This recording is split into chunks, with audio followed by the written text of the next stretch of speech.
ሄርሜላ እንግዲህ አሁን ደግሞ ከውጩ ቪዲዮ ወደ ቤት ተመልሳ ቤቷን እንደዚህ ፏፍሽ እያረገች። እናንተ እቺ ልጅ ለካ ቆንጅዬ ነች ወይ ዛሬ ታውሳ ነው? ከየት ነው ያመጣችው?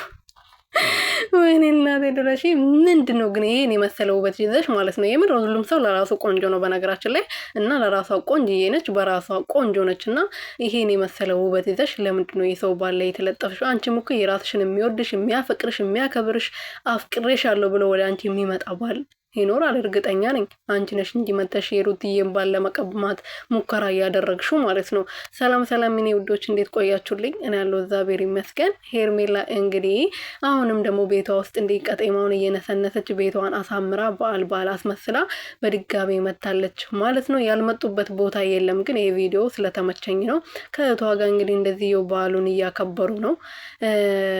እናንተ ለካ እቺ ልጅ ቆንጅዬ ነች ወይስ ተውሳ ነው? ዛሬ እኔ አልገባኝም፣ ግን ቆንጅዬ ነች የምር